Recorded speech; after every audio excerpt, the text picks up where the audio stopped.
What's up guys, it's Manga Time once again with Bleach 533, Everything But the Rain, Op 6, The Gravitation. This week's chapter starts off completely where we left off, with Masaki blasting the hollow Whitey through the head.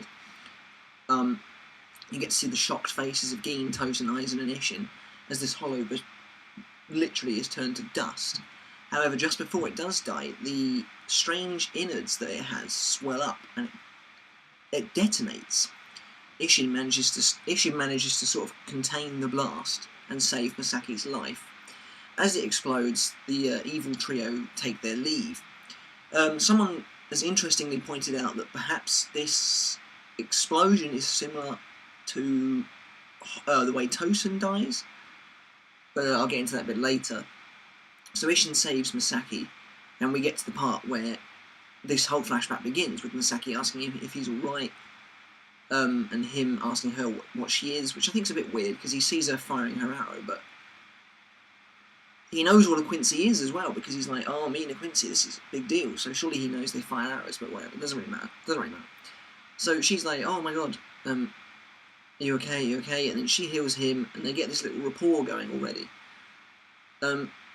Isshin and Katagiri Ryuken and Katagiri are on the scene, and we don't really get to see their reishi armor, which I thought was a bit of a shame, because it looks pretty cool for what you do see, but Ryuken's like, let's just leave, she's alright. Which I thought was interesting, because he clearly knows that Isshin's a Shinigami, but he's like, let's just go. And a very interesting point to note is that Katagiri has the Vandenreich symbol there on her armor. And this brings me to a point that I've been thinking about for a little while. In chapter 494, when you first see the Sternritter, and they have that big spread, and there's that one Sternritter who has the hood on, and you never see them again. I think this is either Ryuken's mum or Katagiri. Katagiri might fit the age a bit better, because that Quincy looks kind of old, but not really. So let me know in the comments below what you think about that. Could it be Ryuken's mum, Masaki's auntie, or Katagiri, that Sternritter? Because we clearly see that this Ishida family are fanatical enough to be part of the Vandenreich, and it would be really interesting if they were already part of the Vandenreich, as seen by the emblem adorning Katagiri's clothes. But anyway, we return to Soul Society, and Tosen's raging about the hollow blowing up. He's like, oh, it's a complete failure. How can it just blow up like that? And then, this is interesting, because he's getting really angry about this, and it might be a bit of foreshadowing to how he dies later on, if he was implanted with some kind of self-destruction device. Because Tosen says something like, the fact that it's self-destructed means that it's managed to reach its final form. And obviously we know that Tosen gets a resurrection towards the end of his life. So, interesting. I mean, hollows don't just blow up when they get to their final stage, as far as we know. Then Aizen comes in and he's like, you're such a glass half full guy. I think it's really interesting that basically we don't know what's happening, and it'd be really interesting to see how this plays out. And this is really cool, because we get to see that not everything went to Aizen's plan, but he's a master adapter who was just able to work around this, and I think that's really cool. Then we get to see Isshin return to Soul Society, which I was so happy about, because I was worried that this might not happen. And this leads me to believe that this Everything But the Rain flashback arc is going to go on for a long time. A really long time. We get to see Byakuya in the background still wearing his scarf, Urahara clearly not psycho. So this is definitely between 50... Well, it's anything from 50 years ago. 50 years or earlier. So, because that's when Byakuya was captain.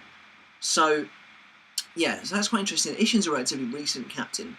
And Yamamoto is he's actually relatively lenient. He's like, you know, you made a crime by going there without authorization, but because you managed to spare a lot of lives, we'll overlook it this time. However, Yamamoto does seem to suspect that Isshin hasn't told him the entire truth, as he's managed to leave out the fact that he met a Quincy. Isshin lies to Yama, so this is probably the start of a fair few amount of mistakes that Isshin makes as far as talking to Yama. We then not a lot really happens in this next bit. You just see Masaki at school talking to her friends, but thinking about Isshin, and Isshin in the Soul Society thinking about Masaki, and just like, oh, I wish I could see him one more time, maybe to get his name, or to just show her a token of thanks for saving me. So it's just building up these two eventually meeting again. And then the chapter ends with Masaki bumping into Urahara, Obviously, they don't know who each other are at this point, but Urahara turns around and kind of looks at her suspiciously. I believe this is probably him noticing the hollow Reiatsu within her.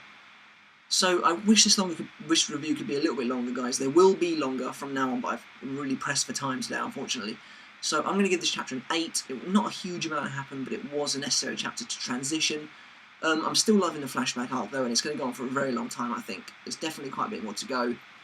But yeah, let me know in the comments below what you thought of the chapter. Do you think Katagiri or Ryuken's mum could be part of the Vandom Reich? What do you think of Isshin going back to Soul Society? Are you glad to see this? Who do you want to see him interact with? Because we haven't really seen him interact with many people yet. I think it's really funny, actually, in the manga stream version, when Yamamoto's like, we'll let you go, and Isshin just sort of goes, oh yeah. I like Isshin. Isshin's cool. Ishin's really cool. Masaki's really cool. They're both really cool characters, and it's finally good to see Urahara arrive. So that's it for my review. Let me know in the comments below, guys, and I'll catch you next time. See you then.